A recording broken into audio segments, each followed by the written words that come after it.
ఇప్పుడు మిమ్మల్ని చూస్తుంటే చాలా అందంగా కనిపిస్తున్నారు. ఆ, ఏదో ఊరికనే అంటున్నాను అనుకోకండి.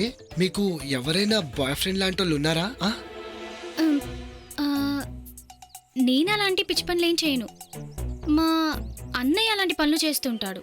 అలాగా? నిజం చెప్పనా, మిమ్మల్ని చూస్తుంటే సినిమా హీరోయిన్లా ఉన్నారు, తెలుగు హీరోయిన్లా.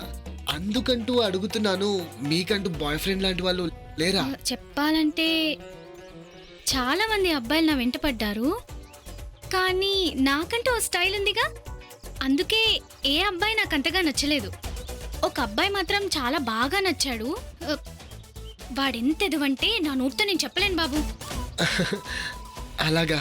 నా విషయం అటుంచు, నీకంటూ ఏ అమ్మాయి నచ్చలేదా ఏంటి? అయ్యో, నచ్చారు కదా, నాకంటూ చాలా మంది అమ్మాయిలే నచ్చారు. అదేంటంటారంటే ఇప్పుడు వాళ్ళెవ్వరూ హృదయానికి చేరుకోలేదు. హృదయాన్ని చేరుకోలేదంటే అర్థం? మీరే చూస్తున్నారుగా నేను ఎంత హ్యాండ్సమ్ ఉన్నానో. చెప్పాలంటే నాకు నచ్చినంత అందంగా ఏ అమ్మాయి లేదనుకోండి. ఓ, అంటే నీకు పైనుంచి అప్సరసలు దిగి రావాలనుందా? నాకేమంత ఉద్దేశం లేదు అప్సరసలే కావాలని.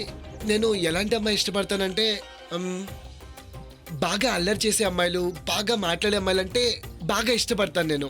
ఎగ్జాక్ట్గా మీలాంటి అమ్మాయి బాగా నచ్చారండి. ఏం చెప్పాలంటే అదే అల్లరి చేస్తూ ఉండాలి, బాగా డబ్బు ఉన్న అమ్మాయి ఉండాలి.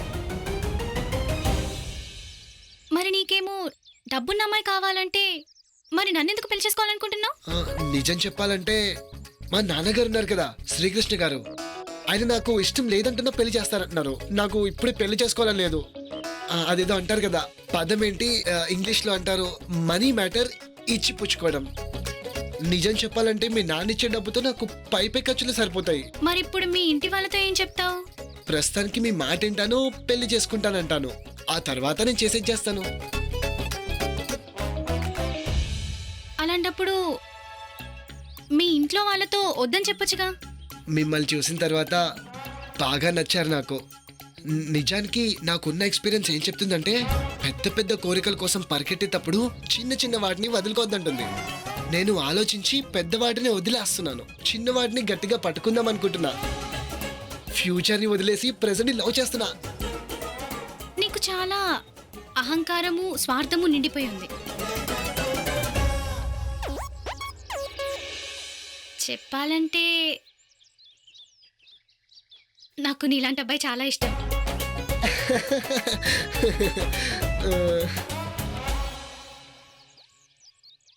మాత, నేను చేసిన ఎన్నో ప్రయత్నాల వల్ల అత్తయ్య కోలుకున్నారు. అలాగే ధైర్య కూడా మెల్లమెల్లగా కోలుకుంటున్నాడు. మాత, నా కోరికేంటంటే ధైర్య కోలుకునే లోపు మొత్తం ప్రాపర్టీ నా పేరిట రాయించుకోవాలి. ఎందుకంటే ధైర్య ఆరోగ్యం బాగోలేనంతకాలం ఎవరి దృష్టి ఈ విషయాల వైపు వెళ్ళదో. అలా చేస్తేనే నీకు మంచిది, కానీ ఈ కార్యంలో ఆలస్యం పనికిరాదు. తమరి ఆజ్ఞ మాత.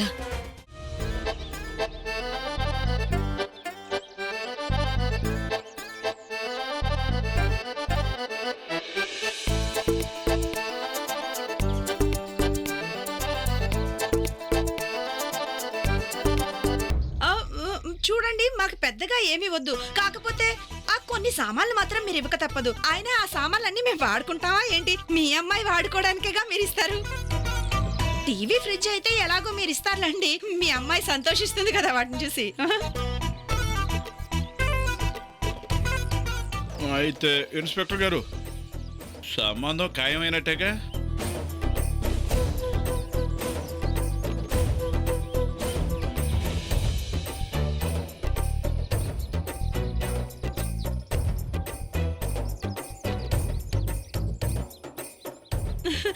ఇప్పుడు సంబంధం ఖాయమైపోయింది కాబట్టి వెయ్యంకుడు గారు నోరు తీపి చేసుకోండి. ఇవ్వు ఇవ్వు, నాకు కూడా ఇవ్వు. ఈ ఆడవాళ్ళకి ఎప్పుడు గాసిప్స్ ఉంటే చాలు, వాళ్ళకి ఇంకా లోకల్లో ఏం అక్కర్లేదు. విద్య ఆంటీ మిమ్మల్ని ఆరోగ్యంగా చూసి చాలా సంతోషంగా ఉంది. ఈ వయసులో కూడా మీ ధైర్యాన్ని చూసి మెచ్చుకోకుండా ఉండలేకపోతున్నాం. ఇంతకాలం మీరు బాధలు అనుభవించినా కృంగిపోకుండా ఉన్నారే. విద్య ఆంటీ, ఈ అద్భుతం ఎట్టా జరిగిందంటే? ఈ అద్భుతం సంతోషమాత ఆశీర్వాదం వల్ల జరిగింది.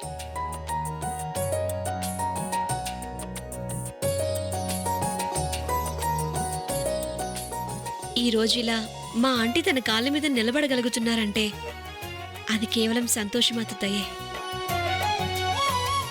ముమ్మాటికి నిజం చెప్తోంది సంతోషి.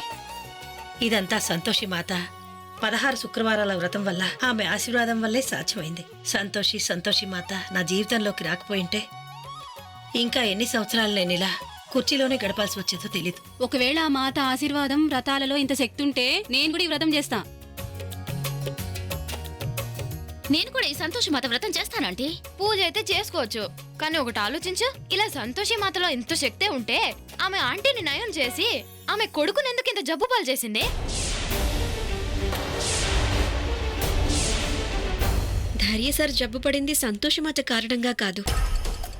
నాకు తెలుసు మా మాత తన భక్తులకు ఎప్పుడూ హాని కలిగించరు. నిజమే చెప్పింది సంతోషి. ఎవరి కర్మైనా అనుభవించక తప్పదు కదా. కర్మ అనుభవించండి, భగవంతుడేం చేయడు. అందుకే నేను కూడా సంతోషి మాత వ్రతం చేస్తా. నేను కూడా ఇందాక చెప్పినా కదా. సరే ఆంటీ, వెళ్ళొస్తాం. ఆంటీ వెళ్ళొస్తాం.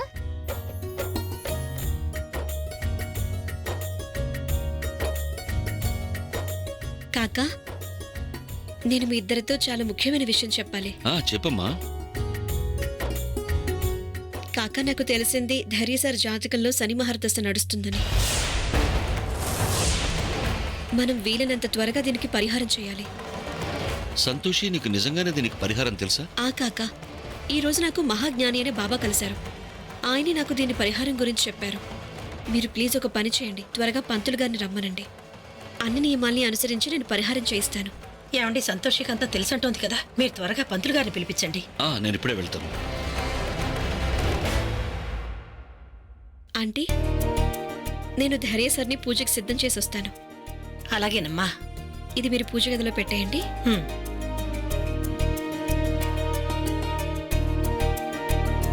అమ్మా సంతోషి, ఈ పిల్ల మీద నీ కృప ఎల్లప్పుడూ ఉంచు తల్లి.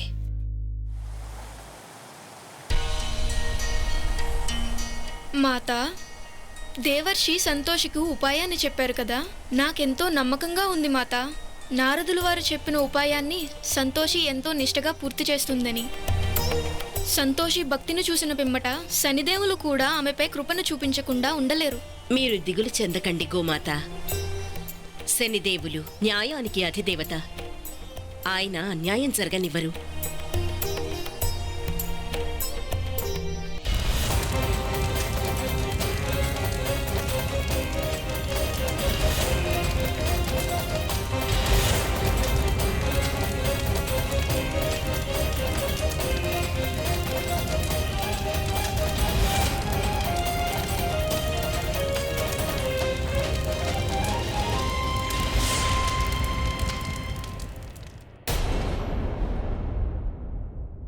ఏం చేస్తున్నావు నువ్వు? మీ బట్టలు చాలా మురికైపోయాయి, మార్చక తప్పదు. నేనేం చేయలేననే కదా నీ ధైర్యం.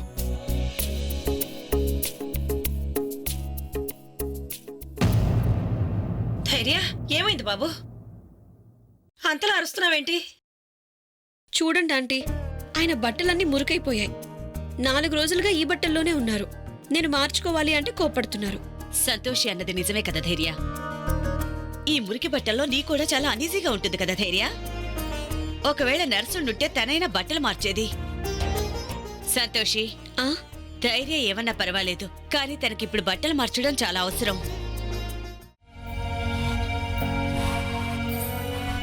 సరే, మెల్లగా. ఇప్పుడు మళ్ళీ ప్రయత్నం చేద్దామా?